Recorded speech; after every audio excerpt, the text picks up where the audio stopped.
तो प्रोकैरियोटिक वैसी कोशिकाओं को कहते हैं जिनका पावर बहुत ही कम होता है। प्रोकैरियोटिक कोशिकाओं में उनमें इतना ज़्यादा मतलब विकसित नहीं होती हैं। तो प्रोकैरियोटिक कोशिका को हम लोग कहते हैं अविकसित कोशिका, अविकसित। इन्हें हम नंगी आंखों से नहीं देख सकते हैं। जैसे कोरोना हो गया, बीमारी फैलाने वाले तरह तरह के वायरस हो गए, ये सारे वायरस और बीमारी फैलाने वाले जो होते हैं ये कैसे होते हैं? सब प्रोकैरियोटिक। प्रोकैरियोटिक अविकसित होते हैं। और हम लोग जो दिखाई देते हैं विकसित, भेड़ बकरी मुर्गा मुर्गी पेड़ पौधा, ये सब क्या है? विकसित कोशिका है। हमारे अंदर पूरा शरीर में फंक्शन है, हम किसको नुकसान पहुंचाएंगे किसको नहीं पहुंचाएंगे, ये सब सूरा खचरा होता है। सब कब कौन बीमारी पैदा कर देगा सब किसी को नहीं पता होता है। तो अविकसित कोशिका किसे कहते हैं? अविकसित कोशिका प्रोकैरियोटिक। ये बहुत ही छोटे होते हैं, इनका शरीर नंगी आंखों से नहीं दिख सकता है। हम लोग जो होते हैं यूकैरियोटिक में आते हैं। तो याद कैसे रखिएगा, देखिए हम लोग ना जो था वो भूल जाते थे इस चीज को, प्रोकैरियोटिक कौन और यूकैरियोटिक कौन, हम लोग भूल जाते थे। तो हम लोग ऐसे याद किए थे यू यू यू, यानी हम सब, यू यू यू, हम सब यूकैरियोटिक है। यू यू यू मतलब हम सारे लोग यूकैरियोटिक है।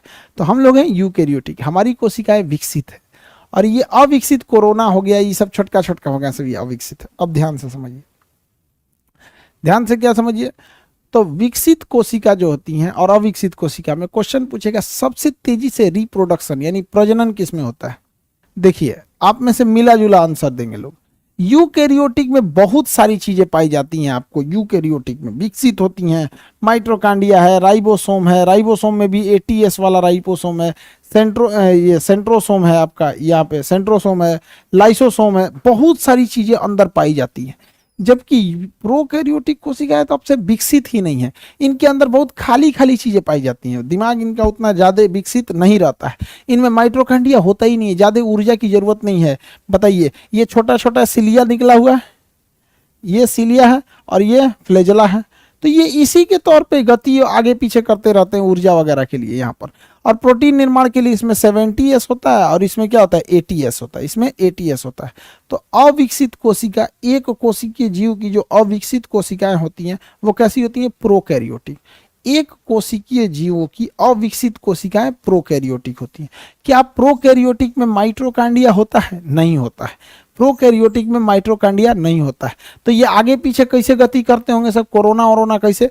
तो ये सब गति करते हैं सीलिया फ्लैजेला से। किससे गति करते हैं? ये छोटा छोटा है सीलिया और ये है फ्लैजेला।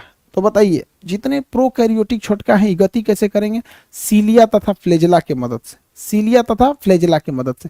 क्या इनके पास ऊर्जा बनाने के लिए माइटोकॉन्ड्रिया होता है? नहीं, इनके पास माइटोकॉन्ड्रिया नहीं होता है। क्या इनके पास एटीएस राइबोसोम होता है? नहीं, इनके पास बहुत कम ऊर्जा बनाने के लिए 70s राइबोसोम होता है। कौन सा होता है? 70s राइबोसोम होता है। इनके पास ऊर्जा बहुत ही कम जरूरत भी होती है इन लोगों के। यहाँ पर नंगी आंखों से हम देख सकते हैं यूकैरियोटिक को, क्योंकि आकार में बड़ी होती है। ठीक है, हालांकि नंगी आंखों से तो नहीं देख सकते हैं, लेकिन आकार में तुलना में बड़ी होती है। ये आकार में क्या होती है? छोटी होती है। जो न्यूक्लियस होता है, न्यूक्लियस केंद्रक, तो हम लोगों के केंद्रक में, हम लोग जिसमें होते हैं, तो हम लोग के केंद्रक जो होता है न्यूक्लियस, उसके ऊपर एक कवर लगा होता है, कवर ऑन न्यूक्लियस। और इसके न्यूक्लियस के ऊपर कवर नहीं लगा रहता है, हम लोग के न्यूक्लियस के ऊपर कवर लगा रहेगा। जैसे हम आपको अभी बताते हैं, ये न्यूक्लियस है,